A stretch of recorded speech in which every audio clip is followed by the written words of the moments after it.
Bueno, vamos al tema del día, que es cómo saber qué falta para ver un video. Esta es la primera lámina que les preparé en, en una presentación de Google. Y vamos a trabajar directamente con un ejemplo de un caso real. ¿Cuántas veces nos pasa que recibimos en un pendrive, antes venían en CDs, archivos de video, archivos multimedia, y ninguna documentación lo respalda, no sabemos qué es, nos dicen que hay un video.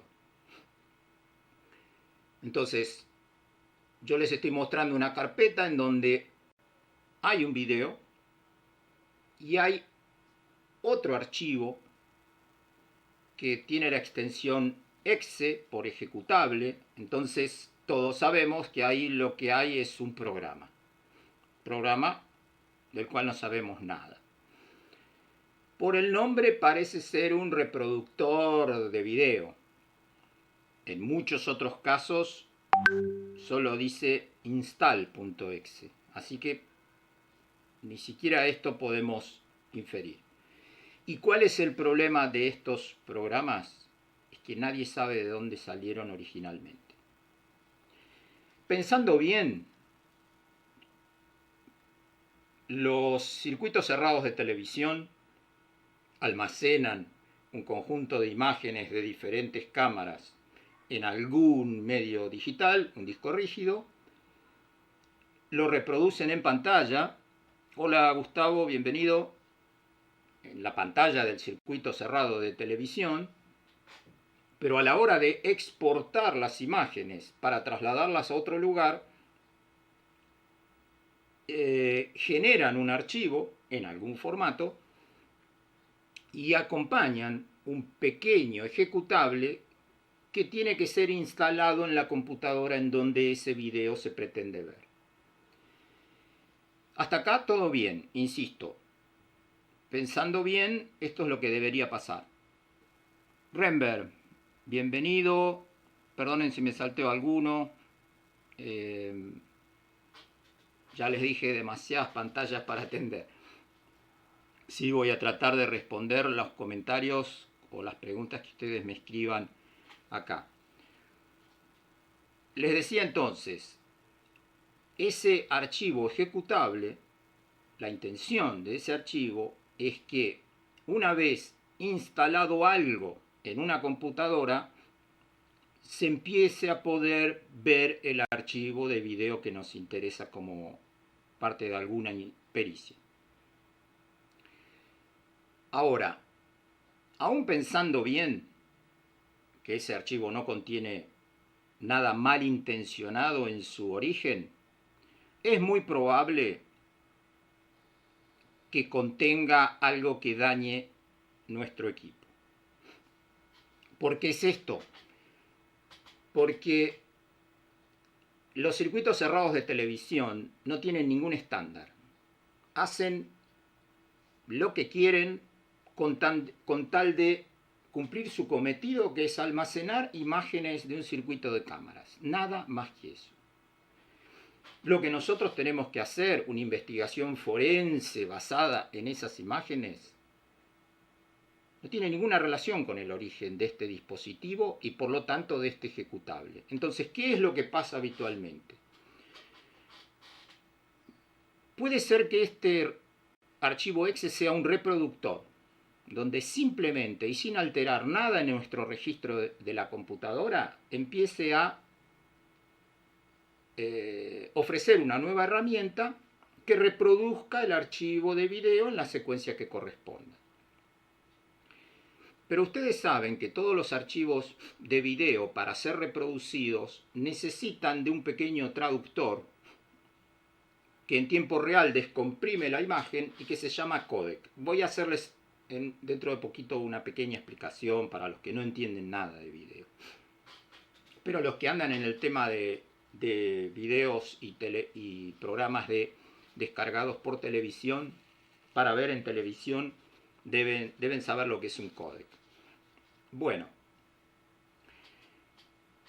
esos famosos códec son pequeños programas que tienen que estar instalados en la computadora que va a reproducir el video.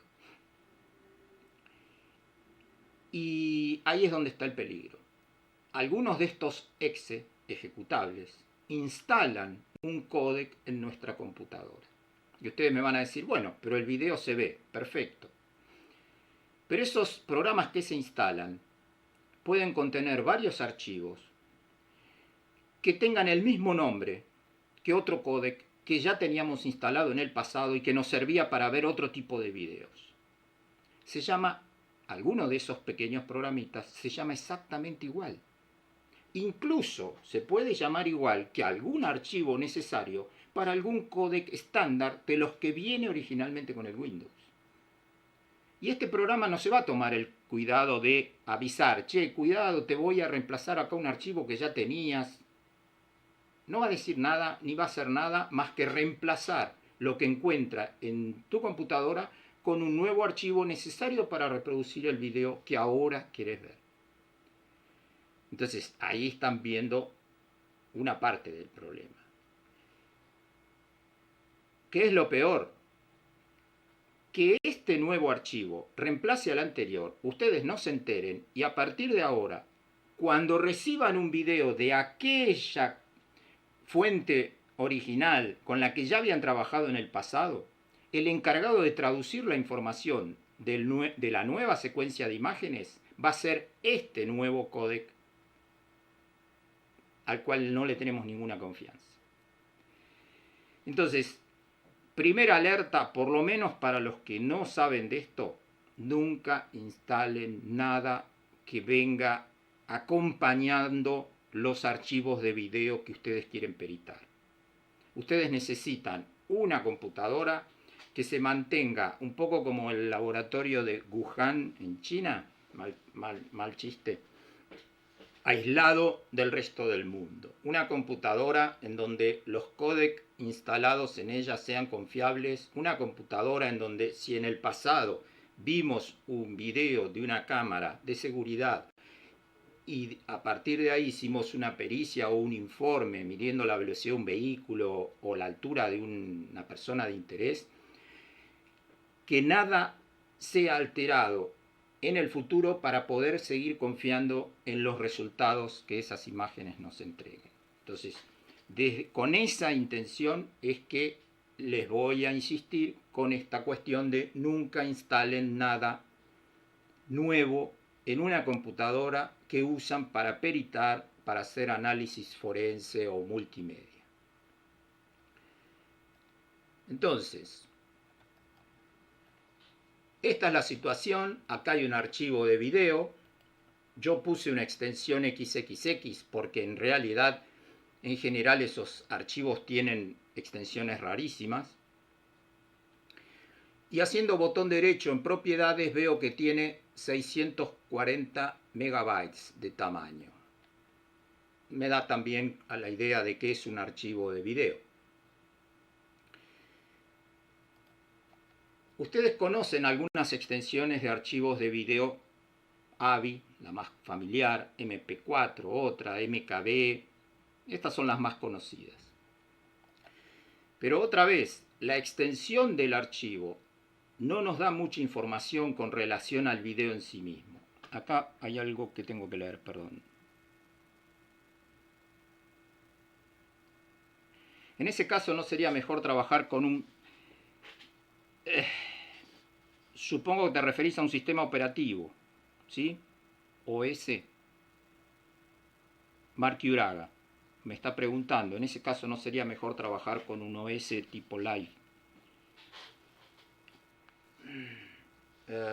La verdad, no sé qué decirte.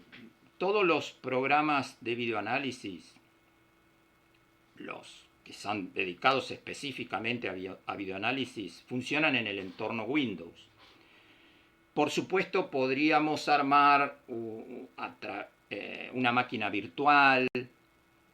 Acá me aclaras que es esa la pregunta. Sí, lo recomendable es tener una PC, una computadora especialmente para esto.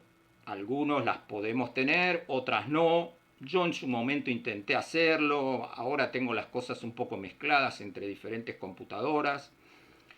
Sí me pasa, por ejemplo, que el videoanálisis lo sigo haciendo en Windows 7, porque muchos programas son viejos y necesito ese entorno para trabajar. Pero a veces esto no es posible. A veces tenemos que compartir la computadora con otros usos, nosotros mismos. No digo que compartamos la computadora con otra persona, pero tenemos que hacer otras cosas con otros programas que necesitan del entorno de Windows o lo que sea. Entonces no es recomendable eso. En todo caso sí es recomendable, pero esta es una parte un poco más técnica, mantener una copia del registro, que es el que en Windows mantiene toda la información actualizada de lo que está instalado y cómo está instalado, mantener una copia de seguridad del registro y alterarlo lo menos posible. Esto dependerá de cada uno y de su forma de trabajar. Yo les voy a presentar ahora diferentes formas de abordar un video de origen desconocido. Pero parto de un primer consejo, por lo menos otra vez. Supongo que estoy hablando con gente que sabe poco y nada del tema. Entonces tengo que ser un poco más severo o estricto con las recomendaciones. Perdonen los que ya entienden algo de esto, hay cosas que les van a sonar exageradas. Pero en principio sí tengo que prevenirlos de no instalar lo que es más tentador. Y es lo que siempre pasa. Ustedes le preguntan al que les envió el material: no, yo le hice doble clic a eso y el video se empezó a ver. Perfecto, ¿qué van a hacer ustedes de inmediato? Copiar ese consejo.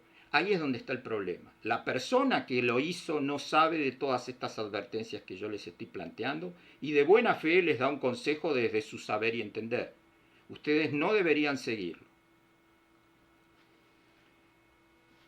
Entonces, les estoy ahora por presentar lo básico de la estructura de un archivo de video.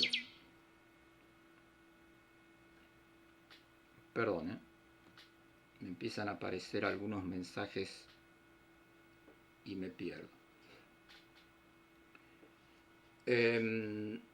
Para que después entiendan cuáles son los pasos y cómo llevarlos a cabo.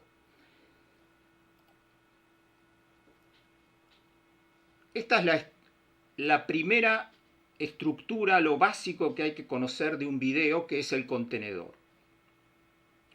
Así como un punto doc identifica un documento de texto, en principio elaborado por el programa Word de Microsoft, un contenedor nos dice que en ese archivo hay material multimedia.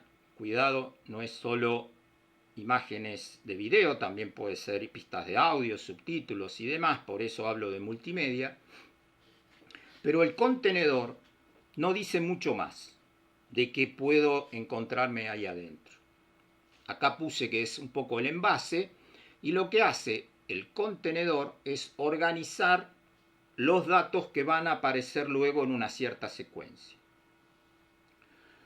Acá en la imagen puse como extensión muy familiar o muy conocida el MP4, pero ahí ya ven que un archivo llamado video.mp4 puede tener una pista de video, una pista de audio, y el códec, que es ese pequeño programita que comprime la información y después la descomprime al momento de la reproducción.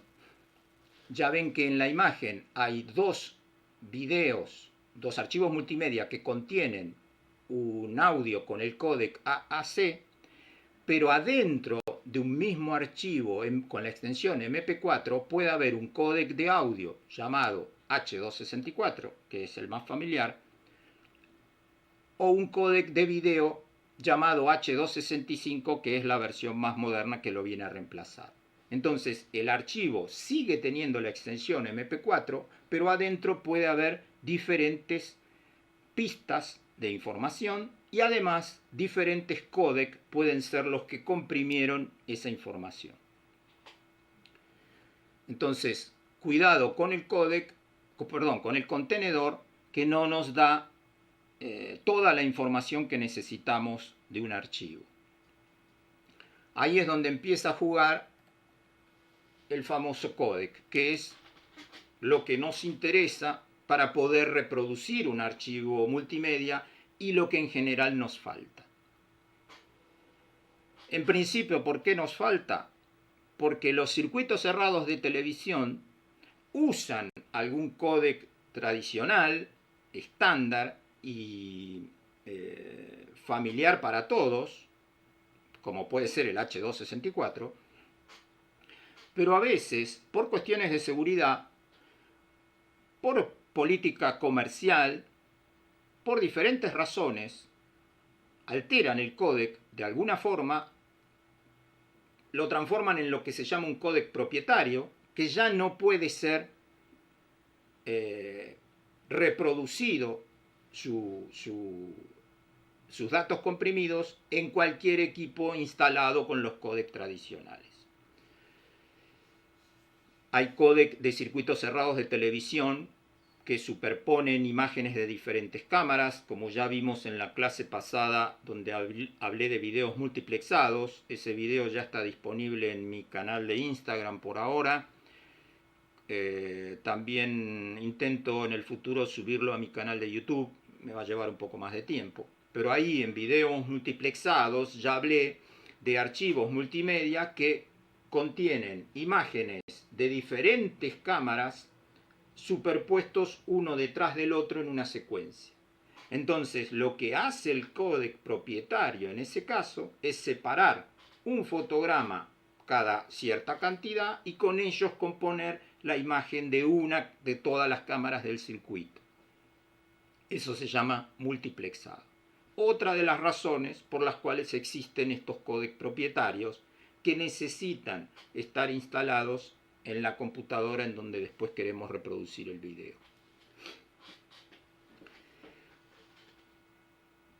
Vamos a ver qué es un códec con esta lámina que les estoy presentando, pero antes quiero que confirmemos esto que acabo de decir con relación a los contenedores, y es que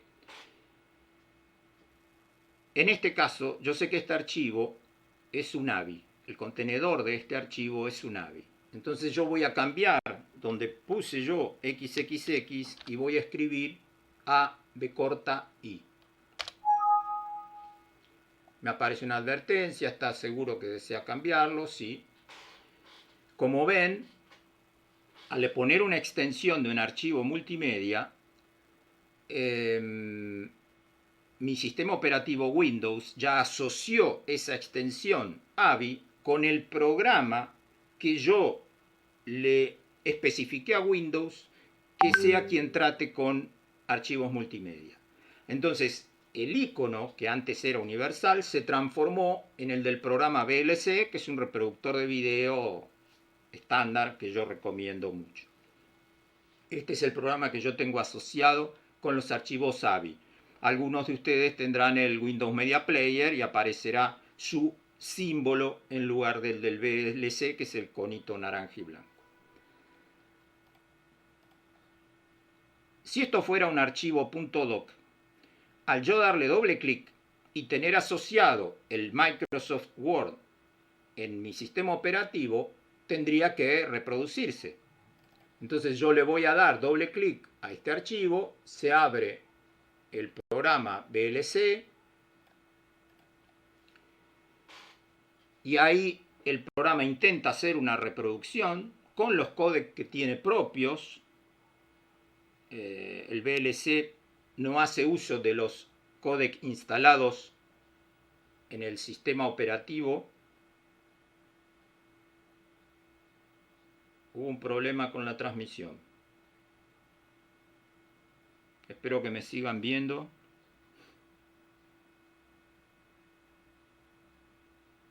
Bueno, si puede alguno que me confirme si sigue escuchando mi audio. Creo que lo que ya no están viendo es mi cámara web.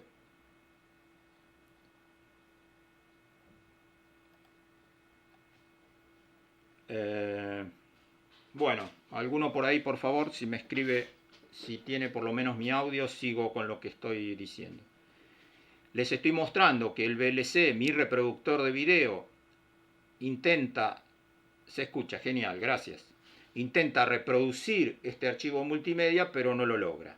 O sea que si el Microsoft Word hubiera abierto un documento, todo funciona bien. Acá el VLC abre este archivo porque interpreta su contenido, pero no lo puede traducir.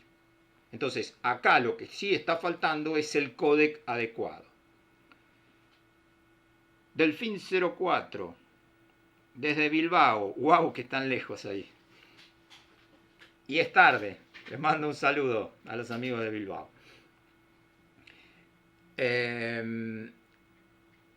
Les decía, vamos a hablar entonces ahora un poquito más sobre los códecs, que son la clave para todos los problemas que tenemos en el video, en la reproducción de videos. Entonces, que quede claro entonces que el contenedor es apenas una parte del problema, que en general no es el problema es que nos falta un códec. ¿Y cómo podemos hacer para resolver esa cuestión? En esta lámina les puse una imagen sobre lo que hace exactamente un códec. Acá lo ven para una pista de audio, pero en las pistas de video prácticamente igual. 10:27 en Bilbao ahora. Bueno, ya pasó la cena, el vermú. Me están teniendo paciencia, me alegra, gracias. Lo que hace un códec es recibe una cierta información en modo digital. Aquí ven una conversión de analógico a digital. Esa parte podemos suprimirla, pero donde dice digital es donde actúa el códec y es comprimir la información con la premisa o con el objetivo de reducir el espacio de almacenamiento. A la hora de reproducir hay que decodificar esa información y entonces por eso es que se llama códec decodificador y le ha quedado ese nombre para identificar lo que es códec. Entonces, básicamente, a diferencia del contenedor, lo que hace el códec es administrar la tasa de bits, o sea, la cantidad de información que se va enviando por unidad de tiempo, la resolución de la pantalla y la forma que tendrán los fotogramas a ser presentados. Ese es el trabajo del códec, es un trabajo muy complejo y necesitamos entonces tener esa pieza de software instalada en el software reproductor. Para hacer una gestión muy básica sobre un archivo multimedia, les voy a presentar un programa gratuito que es este, que se llama H×D. Creo que lo pueden llegar a ver bien claro en pantalla. Está el enlace también si lo quieren ir a buscar. Es gratuito. Así que es un programa muy sofisticado, muy complejo, pero que hace cosas bastante básicas, que es editar a nivel bytes los archivos en una computadora. No solo archivos multimedia.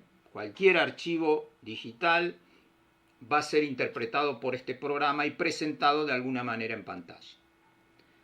Entonces, ¿para qué vamos a usar este programa? Para averiguar qué códec tiene un archivo en sus pistas y entonces ver si podemos encontrarlo de alguna manera manual, en donde sepamos exactamente qué estamos haciendo y de qué manera vamos a afectar la computadora que usamos para trabajar en análisis forense. Siempre con esa premisa que les comenté al principio de máxima, que es no alterar aquello que ya funciona bien. Antes de presentarle ese programita, alguna información muy básica y rudimentaria. Hay un código llamado hexadecimal que permite convertir el lenguaje de bits de ceros y unos en algo un poco más comprensible, que son pares de dígitos hasta 16 caracteres, en donde solo están incluidos los números del 0 al 9 y para completar las letras desde la A a la F. Entonces, acá ven en una columna, por ejemplo, que el byte 0000 es el símbolo 0 en el código hexadecimal. Y en cambio, el 1111 es la letra F o el 16avo dígito ordenado en el código hexadecimal. Les puse acá una representación que tal vez a ustedes les resulte familiar por los programas de edición de imágenes, en donde también hay un código hexadecimal que identifica los colores. Ese FF8800 identifica, por ejemplo, el color naranja. Eso también es un código hexadecimal. Eso es lo que entiende este programa que les mencioné, el HXD, y es lo que nos presenta a nosotros como usuarios para que hagamos algo con eso. El código hexadecimal es muy básico, muy difícil de leer y de interpretar.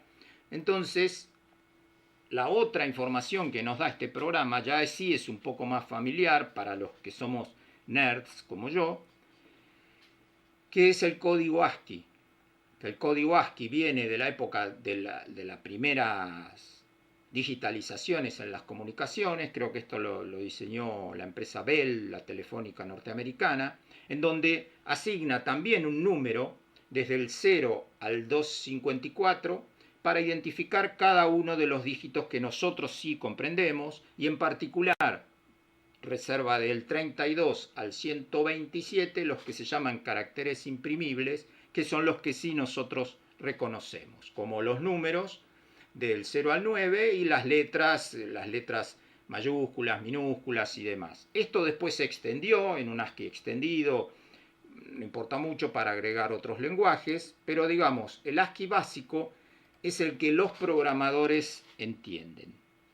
Y que acá no intento que ustedes se transformen en programadores de la noche a la mañana, pero que tengan la información básica para analizar un archivo multimedia, para entender en dónde está alojada la información del códec.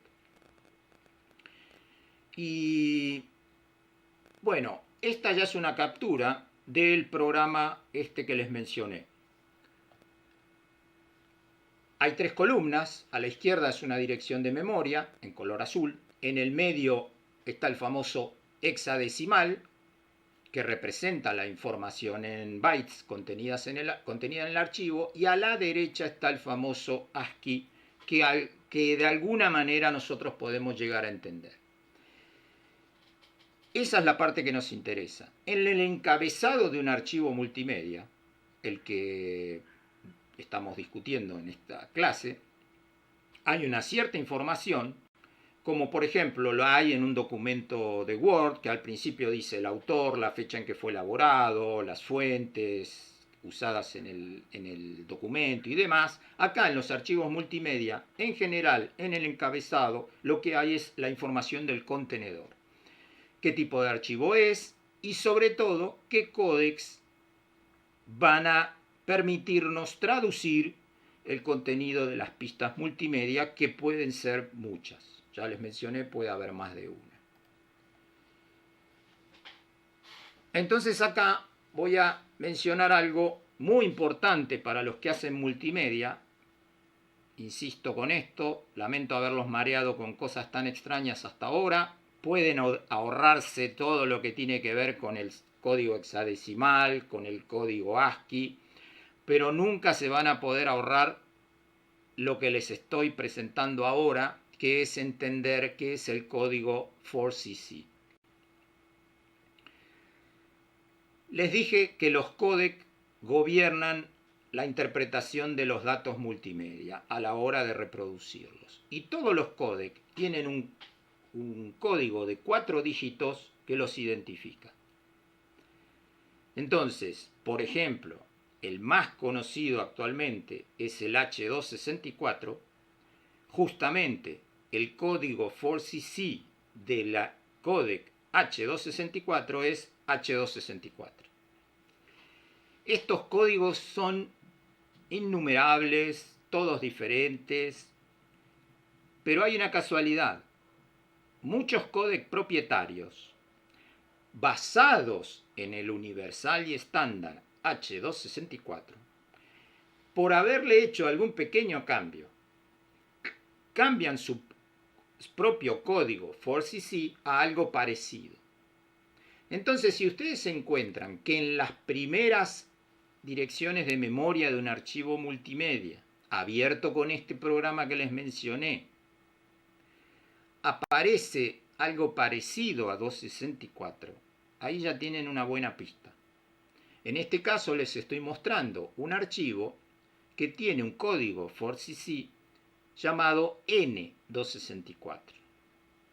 Entonces, lo primero que tenemos que pensar es, bueno, esto debe ser un H264. Vamos ahí, entonces, y ya que estamos para despabilarlos un poco, vamos a justamente hacer eso mismo ahora en tiempo real. Entonces, le voy a hacer un clic con el botón derecho al archivo de video y donde dice abrir con, voy a elegir justamente este editor. No alcanza esa parte a aparecer en pantalla, pero ahí la ven hacia la derecha de abrir con, que dice H por D, editor hexadecimal. Entonces, abrí este archivo multimedia en este editor de código hexadecimal. Y acá a la izquierda aparecen, ya les dije, direcciones de memoria. Acá en el medio aparece código hexadecimal y acá la traducción al código ASCII. Y acá es donde aparece, en dos lugares diferentes, el famoso ForCC. Yo voy a editar esto directamente escribiendo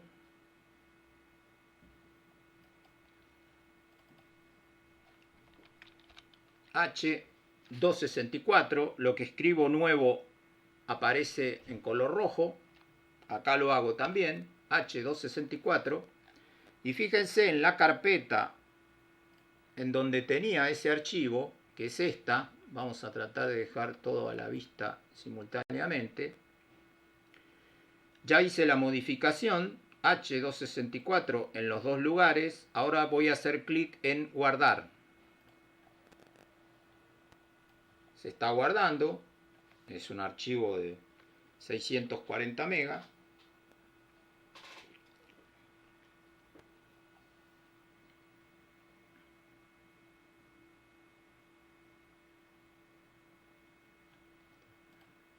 Y acá pasaron dos cosas.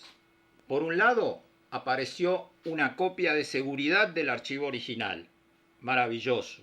Mi primer consejo antes de abrir este programa era que hicieran una copia del archivo original. Siempre guarden copias de los archivos originales. Igual vale acá que el mismo programa, antes de salvar una modificación, les está por seguridad creando una copia del archivo original.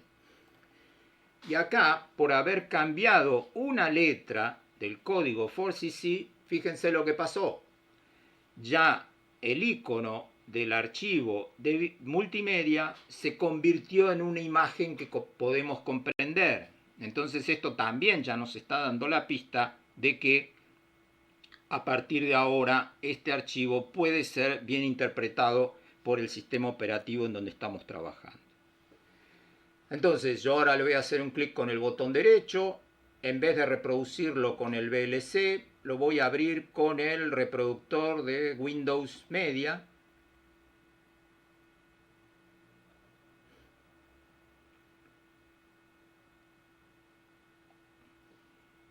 Me está demorando un poco, así que me parece que no lo va a poder hacer.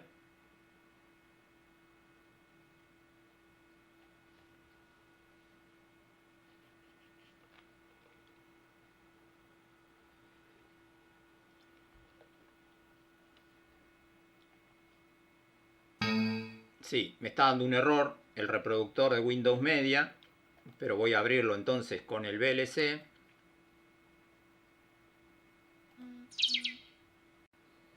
Y acá ven que el VLC sí lo puede interpretar. Y ya, bueno, a partir de ahora están viendo que este video es un video de una cámara de seguridad del año 2018, que dura 2 horas, bla, bla, bla, bla, no es muy importante. Bueno, este archivo, entonces, sin haber instalado nada, sin haber modificado nada en nuestro sistema operativo, sin haberle hecho caso a nuestro amigo que nos recomendó instalar algo desconocido y potencialmente peligroso, ya está en condiciones de ser interpretado en alguna pericia o en algún informe.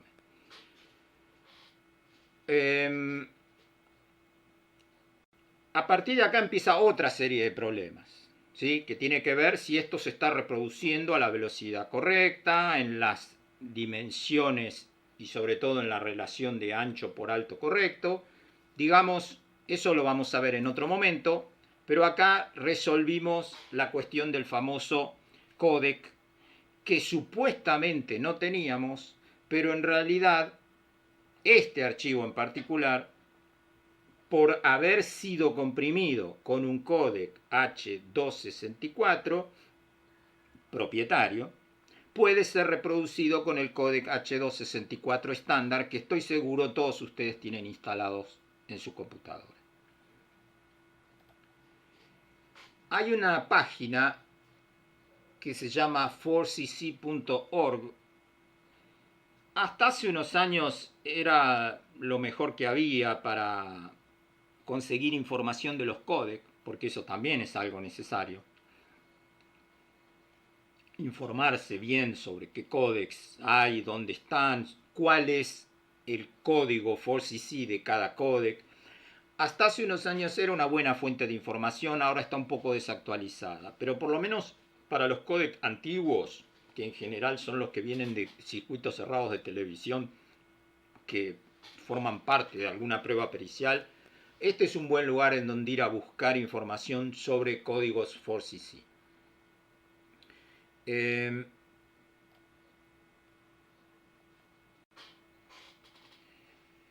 Bueno, esta lámina explica lo que yo les acabo de hacer en tiempo real. Reemplacé una palabra por otra. Esto vale para otros códecs también. MP2, que eran los viejos códecs con los que se grababan los DVDs. En esos casos también funciona. Hay muchos circuitos de cerrados de televisión que graban en MPEG-2 y aún usando códec propietarios, simplemente por cambiar el 4cc a algo que se entienda, van a ver que pueden llegar a resolver este problema con los códecs. Vamos a ver entonces ahora qué códec tienen ustedes instalados. Si ustedes tienen el reproductor de Windows Media, hay una forma de averiguar qué códex va a buscar ese reproductor en la computadora en donde esté instalado. No vale esto para el VLC, pero el Windows Media es el reproductor que todos tienen seguro porque es el nativo de Windows. Entonces, si en el mismo programa ustedes van a donde dice ayuda, acerca del reproductor, aparece esta ventana y ahí abajo dice información de soporte técnico. Esto vale tanto para los Windows viejos, como en este caso el Windows 7, como para el Windows 10, que seguramente es el que todos ustedes tienen en la computadora actual. Entonces, si hacen clic en ese enlace, van a ver algo como esto, que es una lista de todos los códecs. Yo les separé, ahora capturé solo los códecs de video, pero también están los de audio. Todos los códecs van a aparecer en una lista acá. Y ahí ven el nombre del códec a la izquierda y el código 4cc. Ahí ven 4 dígitos que identifican cada uno de los códecs que ustedes tienen instalados en sus máquinas. Bueno, hay otra información, fechas y sobre todo, fíjense, en donde dice binario, es el pequeño archivo que ustedes tienen instalado en su computadora y el que tienen que tratar de evitar que sea modificado por cualquiera de estos nuevos códecs que ustedes traen para ver nuevos videos. Eso es lo que hay que tratar de proteger en la computadora y que no sea modificado. La semana pasada yo les hablé de un programa que se llama FFmpeg, que es muy poderoso y muy útil para todo lo que es edición de video. También gratuito. Toda la investigación que estuve haciendo en los últimos años, hoy, perdón que no lo mencioné, yo enseño a usar programas de videoanálisis que son muy buenos, muy caros y que resuelven la mayoría de los problemas y son excelentes y yo los tengo que recomendar. Ahora, mi intención con estas charlas y con el curso que estoy terminando es de presentar alternativas gratuitas que puedan hacer, si no todas, por lo menos la mayoría de las cosas que esos programas específicos hacen. Y uno de ellos es este que están viendo ahora, que es el FFmpeg, un programa francés que tiene un motor súper poderoso para hacer ediciones de videos y que, aclaro, es el que usan algunos de estos otros programas de edición profesional que cuestan un montón de dinero.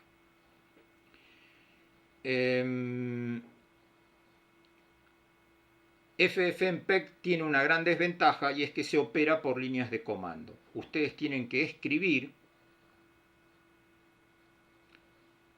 Perdónenme un minuto, me acabo de dar cuenta por qué tengo tantos problemas con la transmisión.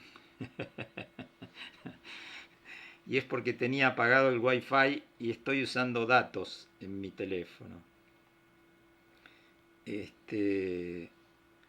Así que acabo de activar mi Wi-Fi en el teléfono para poder usarlo como pantalla. Disculpen tantos problemas, ya les digo que es todo un desafío presentar estas clases por Instagram en vivo. Espero que con el tiempo eso vaya mejorando.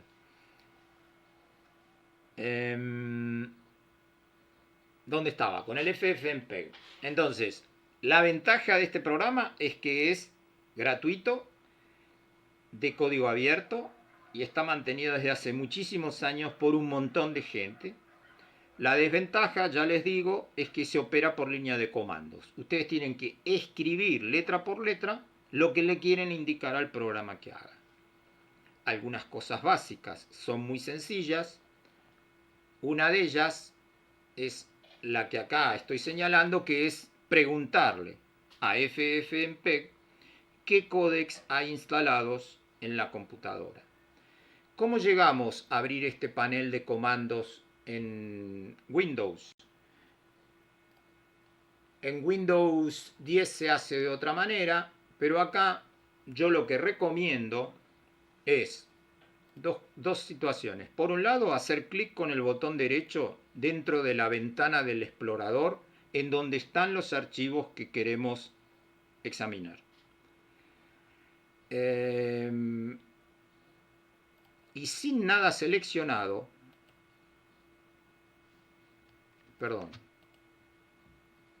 Shift, la tecla mayúscula y clic con el botón derecho, van a ver que aparece la opción abrir ventana de comandos aquí.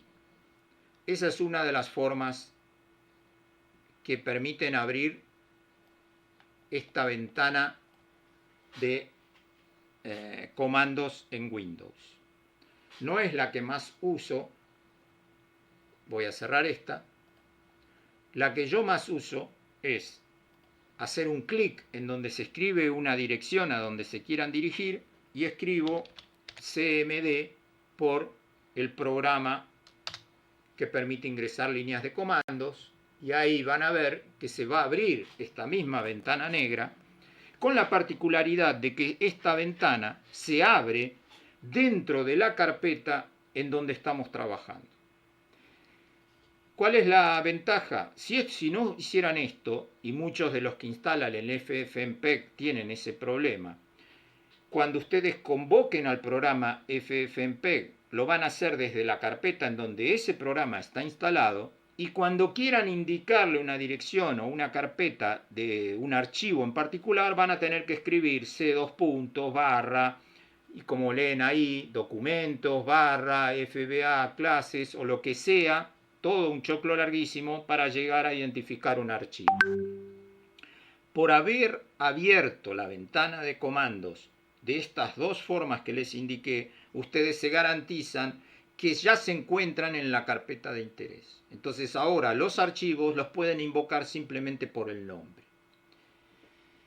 Sin invocar ahora ningún archivo, voy a escribir ffmpeg, un espacio, un guión, y voy a escribir codecs.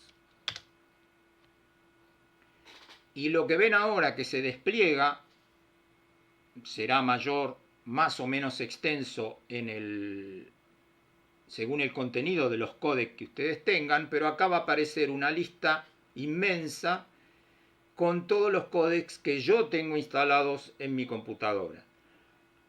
Esto vale tanto para códecs en 32 bits como códecs en 64 bits. A diferencia del método anterior, en donde el Windows Media Player solo mostraba los códecs en 32 bits. Entonces esta es una forma más completa de saber qué códecs tenemos. Ahora, ese texto es bastante difícil de entender.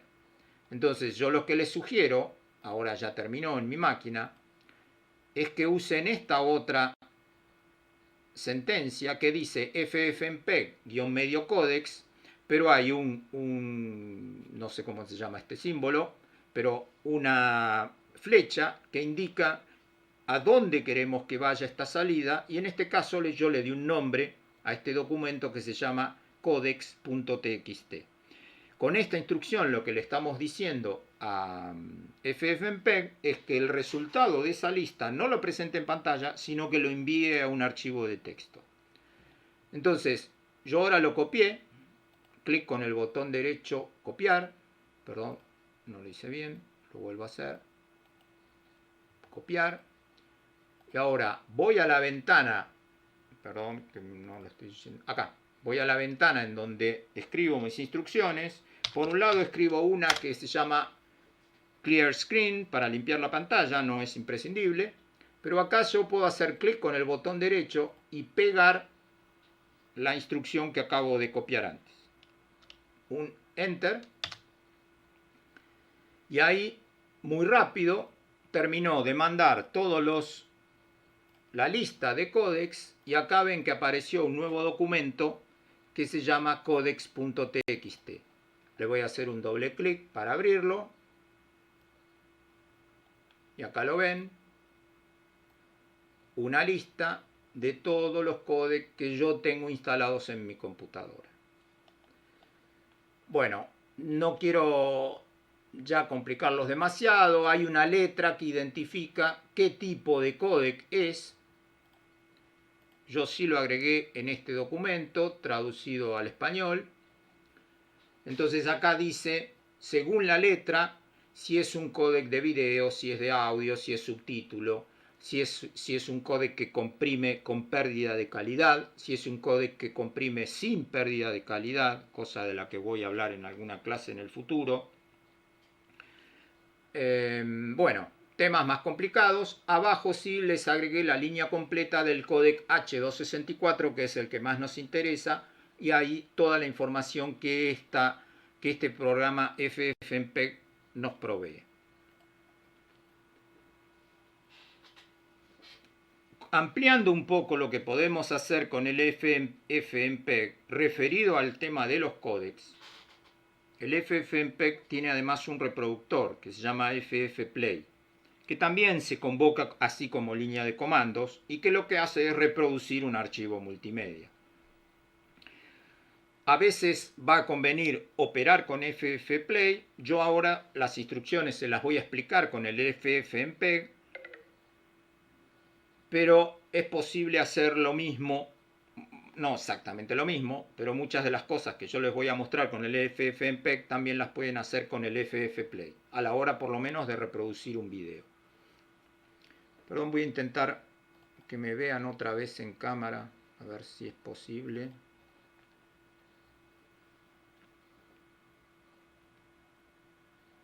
acá voy a renovar la pantalla.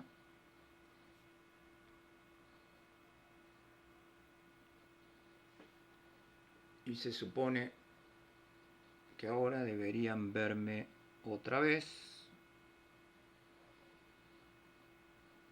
A ver.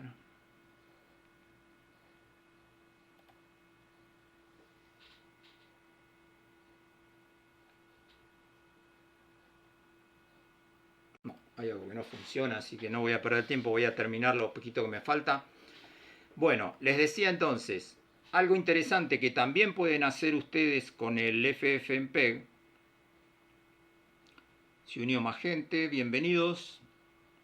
Lo que sí veo que no me preguntan nada, ¿eh?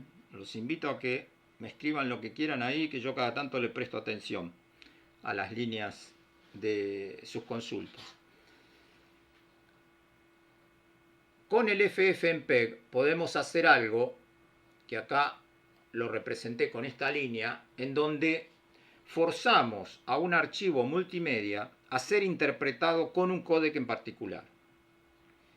Sospechamos nosotros, en el ejemplo que les traje hoy, que este es un códec H264, entonces le decimos al FFmpeg que sin importar el códec informado en el encabezado del archivo multimedia, intente decodificarlo con el códec H264.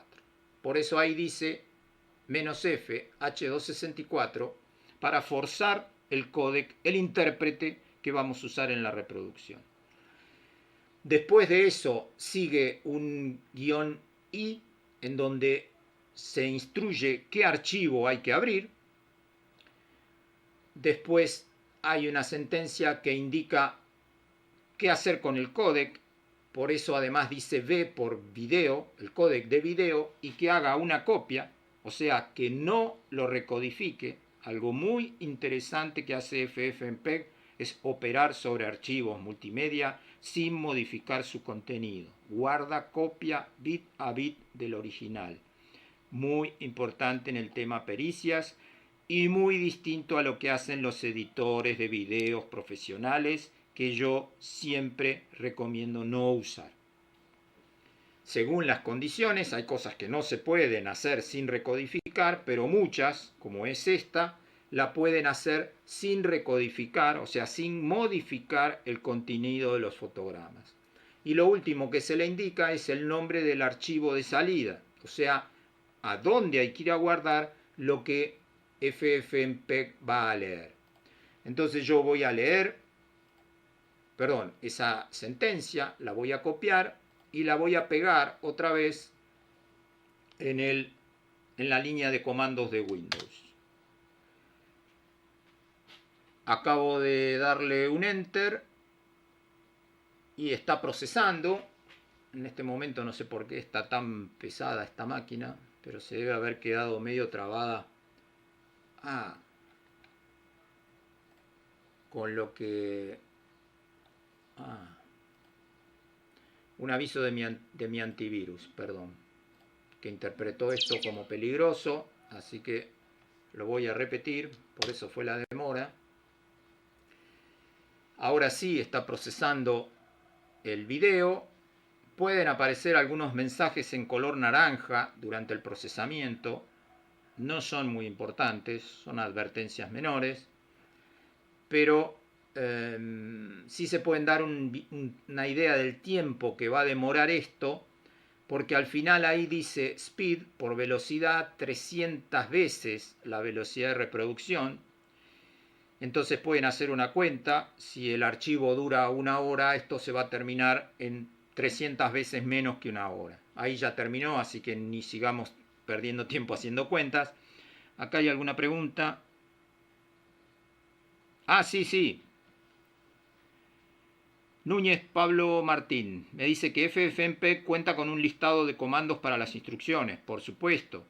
Hay formas de, como todos los programas en línea de comandos, de convocar a la ayuda. Hay muy buena documentación en línea. Esto es porque tiene varias sábanas de posibles instrucciones para dar el FFmpeg. Cuidado, sí, otra desventaja que no les mencioné es que también está todo en inglés. hay muy poco en español para ver. Pero bueno, ahí terminó de hacer lo que estaba haciendo. Y acá ven entonces que se creó un nuevo archivo en la misma carpeta en donde estábamos, que se llama output.mp4, que era el nombre que invocamos en nuestra línea de comandos.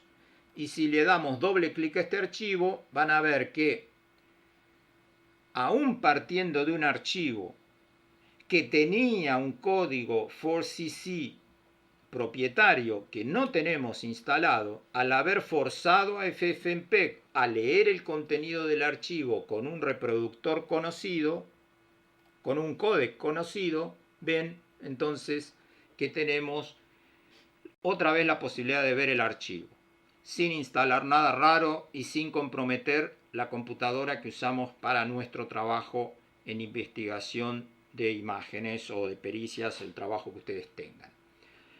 Y otra vez, muy importante, tengan en cuenta que esta es una copia bit a bit del archivo original. No es una recodificación. Insisto, en el tema pericial les pueden dar por la cabeza con un informe excelentemente elaborado y presentado si el abogado de la contraparte les pregunta a ustedes qué hicieron con el archivo y si es una copia o no del archivo original.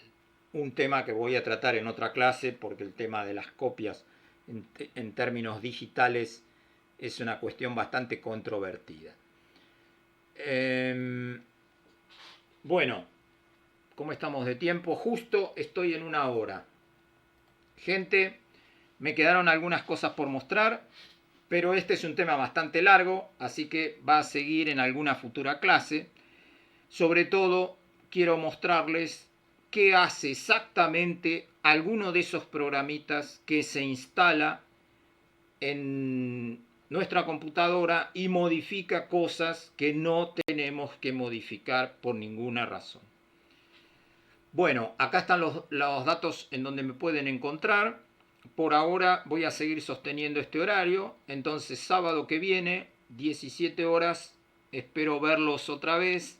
Me sigo manteniendo en alrededor de 10 personas, que parece ser mi público estable. No veo a nadie de la familia, así que supongo que son genuinos interesados en la cuestión del análisis forense multimedia.